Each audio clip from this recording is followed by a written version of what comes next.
Have you ever wondered how to apply for a study permit in Canada? Well, the process isn't as complex as you might think. Today, we'll run through the steps you need to take to make your dream of studying in Canada a reality. First things first, you need to secure an acceptance from a designated learning institution, or DLI for short.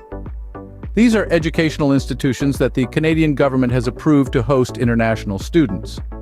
Once you've been accepted, the institution will provide you with a letter of acceptance. Now that you have your letter of acceptance in hand, the next step is to create a MySIC account. This is done on the Immigration, Refugees and Citizenship Canada, or IRCC, website. This account is where you'll be doing a lot of your work from here on out. With your MySIC account set up, it's time to complete the study permit application.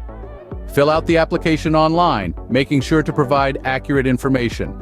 Any discrepancies can result in a delay or potentially a rejection of your application.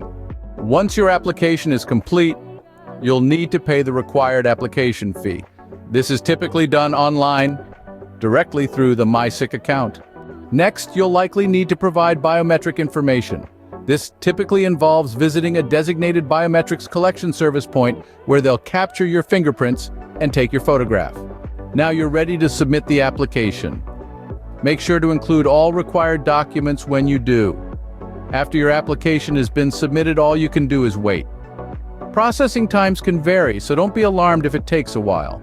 Eventually, you'll receive the decision on your application. If approved, you'll receive a letter of introduction.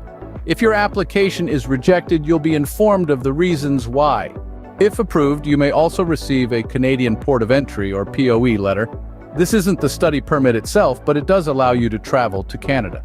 Finally, upon your arrival in Canada, you'll need to show your letter of introduction to a border services officer who will then issue your study permit.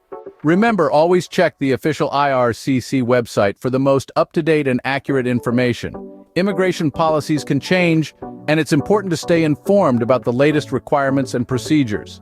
There you have it, a step-by-step guide on how to apply for a study permit in Canada.